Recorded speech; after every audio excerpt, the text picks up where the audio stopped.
오늘이면 대부분의 상장사들의 상반기 실적 공시가 완료되게 됩니다. 예, 이 상반기 실적 쭉 훑어봤더니요, 예상외로 견조한 기업들이 많이 있었습니다. 자, 그런데 주식시장을 보게 되면요, 이 올해 1분기 그리고 올해 2분기 그 실적이 주가에 반영이 되었는가? 라고 보기에는 뭔가 엇박자가 많이 나 있어요. 제가 왜 엇박자가 났다라고 이야기를 드리느냐. 보통 주가라고 하는 것은요, 기업의 실적이 선반영되어서 움직여야 되는데 1분기 그리고 이번 2분기 기업들의 실적이 견조함에도 불구하고 주식시장 안 좋았잖아요. 자, 왜 이런 엇박자가 발생했을까요? 이것을 우리 한번 생각해 보다 보면은 그 안에서 중요한 투자 힌트를 찾아볼 수 있겠습니다. 자, 오늘 중요한 이야기니까요. 증시토크 끝까지 함께 하시기 바라겠습니다. 구독, 좋아요 버튼과 함께 증시토크 시작하도록 하겠습니다. 자, 보통 주가라고 하는 것은요, 어떤 재료가 있을 때 3개월에서 6개월 정도 선행하는 경향이 있습니다. 보통 이제 재료라고 한다면 이제 기업들의 실적이라고 할 수 있겠죠. 주가가 효율적 시장 가설에서는 모든 이슈들, 기업의 실적 이런 게 완벽하게 주가에 반영이 되어야 한다라고 가정하고 있습니다. 물론 현실 속 효율적 시장은 100% 그러진 못합니다. 일정 부분 미흡한 부분이 있긴 있죠. 하지만 그렇다 하더라도 전반적인 경향성을 보게 되면은 실적 재료와 같은 굵직한 이슈들은 주가에 선반영되게 됩니다. 자, 왜 이런 현상이 나타나게 되느냐? 자, 일반적인 상황에서는요, 여러 가지 이제 상황들을 생각해 볼 수 있겠는데, 첫 번째로 그 기준일과 실적 공시를 하는 어떤 제도적인 기간의 모순이 있기 때문에 실적 공시가 있기 전에 주가가 선반영되게 돼요. 예를 들어서 지금 이제 한참 상반기 실적 발표되지 않습니까?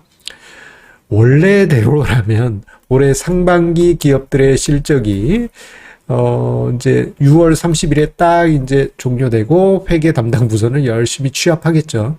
근데 보통 한 며칠 안에 대충 다 나옵니다. 대충 다 나와요. 자, 그 나온 숫자들 비밀로 하긴 하겠지만 은연중에 대표이사님도 알게 되고 회계 담당 어떤 회계법인도 일부 알겠죠. 그리고 거래를 하는 회사들도 담당자한테 은근슬쩍 듣게 됩니다. 우리 회사 이번에 상반기 좋은 것 같아. 이런 식으로. 자, 그렇기 때문에 그 실적이 실질적으로 공개가 되는 기준일 이후 45에서 90일간의 괴리가 있다 보니 그 전에 원래는 선반영되어야 해요. 원래는. 그리고 그 기준일 이전에도 여러 가지 상황들, 여러 가지 정황들을 분석을 한 여러 가지 자료들에 의해서 주가에 반영이 되게 되죠. 애널리스트들의 분석, 그리고 그 종목을 열심히 탐구하는 여러 가지 이제 투자자들이 있을 거 아닙니까? 그 투자자들의 분석 자료들. 이 회사 올해 실적 좋을 것 같은데? 이런 부분이 있다 그러면 매수세가 들어올 것이고 실적 공시 전에 기준일 전에 먼저 움직일 가능성이 높습니다. 그렇기 때문에 실적과 같은 재료들은 주가가 먼저 움직이는 선반영 경향성을 보이게 되고 보통 대략 한 3개월에서 6개월 정도 선행하는 특징이 있어 왔습니다. 과거형이죠. 옛날 일적들이죠. 얼마 전, 몇 해 전만 하더라도 그런 경향이 있었어요. 하지만 최근에 한국 증시 보면 이것 좀 아닌 것 같죠. 특히 올해뿐만 아니고 작년 하반기부터 해서 1년 넘게 기간 조정이 지속이 되다 보니 실적이 주가에 반영이 되었나? 라고 보면 반영이 되었을까요? 그건 아니죠. 주가는 개차반이에요. 주가만 보면 상장사들의 실적도 개차반이어야 됩니다. 하지만 예상외로 상장사들의 올해 상반기 실적 견조했어요. 1분기 실적 같은 경우 매출액이 전년 대비해서 한 24%. 이거 어마어마한 거 아닙니까? 그리고 영업이익도 11% 증가했고요.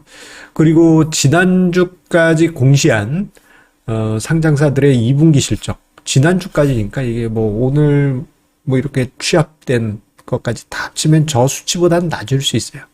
예. 단순 평균 했을 때 대략 28%인데 아마 요거보다는 좀 많이 낮겠지만 그래도 두 자릿수 매출 증가, 예, 전년 대비해서 두 자릿수 증가를 기록할 가능성이 큽니다. 자, 그렇다면은 어느 정도 성장성 있고 이익을 만들고 있다 한다면 주가가 선반영되어야 되는데 6월 달에 뭐 긴축 뭐 이런 걸로 해서 훅 꺼졌어요.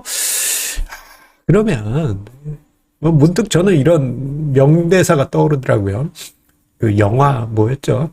이정재 씨 나오는 거였는데 뭐 중구형 그거 너무한 거 아니요? 뭐 그런 식으로 막 승질내고 그 단어가 떠올랐습니다. 그 유행어가 떠올랐습니다. 재료가 미반영된 주가 그거 너무한 거 아니요? 예. 너무한 것 같습니다. 예. 자, 그런데 한편 이러한 생각이 듭니다.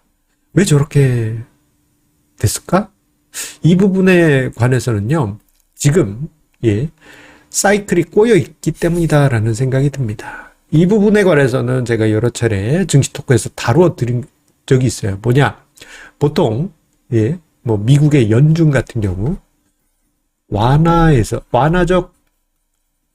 재정 정책에서 긴축 정책으로 넘어가는 게요. 5년에서 한 10년 정도 됩니다. 당장에 그 2008년 금융 위기 이후 긴축으로 들어갈 때까지 거의 한 10년 가까이 걸렸거든요. 예. 그렇죠? 그런데 이번엔 어떻습니까? 2020년 코로나 팬데믹 그 후에 2021년부터 해서 예. 테이퍼링 진행했고 2022년에 금리 인상하기 시작했으니 2년 만에 예, 긴축이 진행이 됩니다.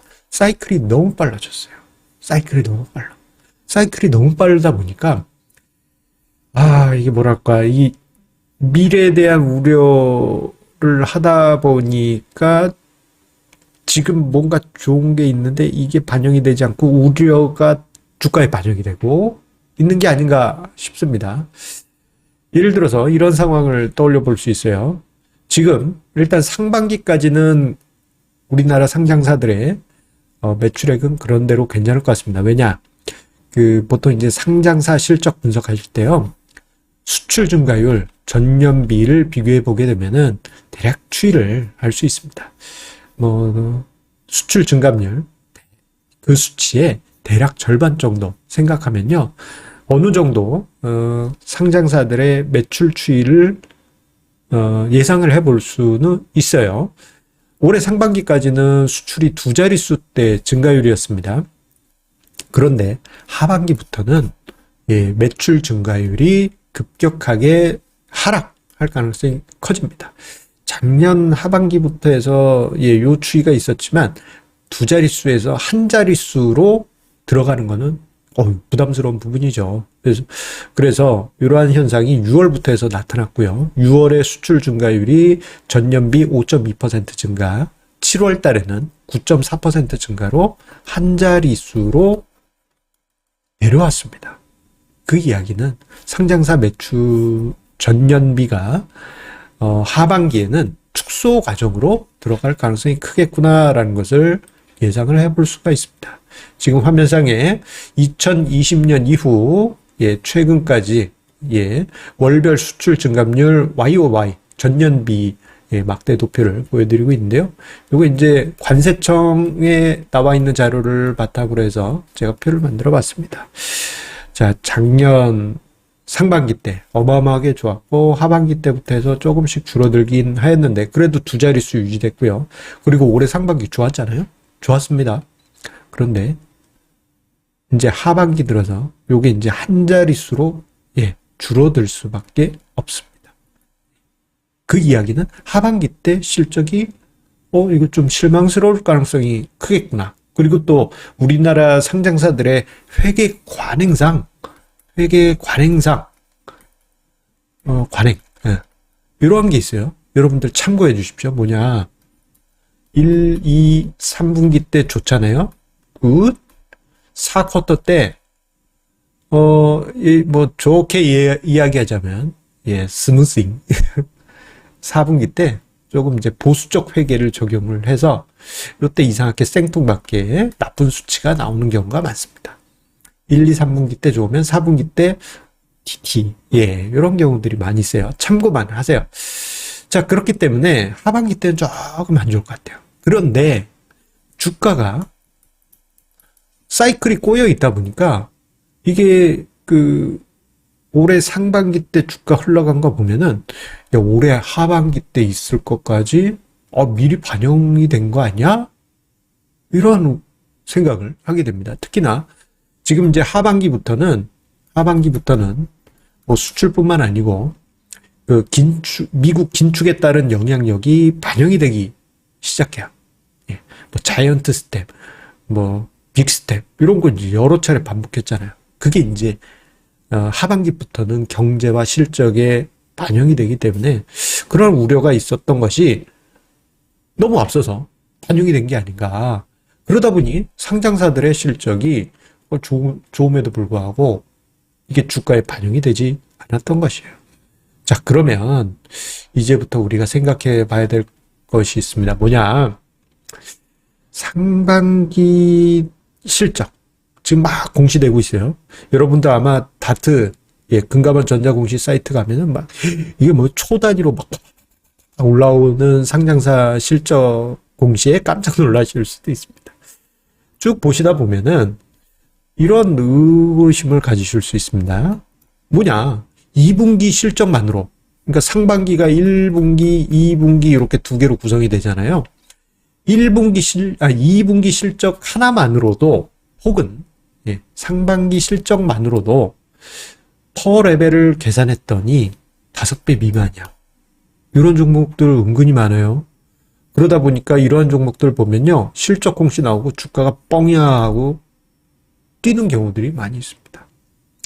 이게 이미 주가에 선 반영이 되어야 하는데 그러지 못하다 보니까 공시 후에 뒤늦게 반영이 되는 것이죠. 그런데요, 이러한 종목들이 하반기 때 실적이 안 좋아져서 그럴 수도 있어. 그래, 안 좋아. 안 좋은데 없다. 하반기 실적 없다 쳐. 그냥 빵이야 라고 해도 상반기 실적만으로도 야, 이거 퍼가 5배? 야, 이거 좀 너무한 거야. 그거 너무한 거 아니요? 혹은 하반기 실적이 생각보다 그런 종목이 잘 받쳐주면 어떻게 될까요? 그거 너무한 거 아니요? 퍼가 5배 미만인데 하반기에도 실적이 받쳐주면 이거보다 훨 낮아지면 1, 2년 실적만으로 그 회사 시가총액이기 때문에 그게 뭐지? 이러한 종목들 여러분들 한번 탐구를 해보시기 바라겠습니다. 여러분들 그 탐구하시는 데 있어서 좀 뭐가 까리까리하다 하실 때는요, 저희 카페 한 번씩 찾아와 주세요. 저기 위에 카드나 여기 배너 보이시죠? 참고해 주시면서 여러분들 실적 공시를 이용한 정말 싼 종목 찾으시는 길 찾아가시기 바라겠습니다. 여러분들 오늘 증시 토크 끝!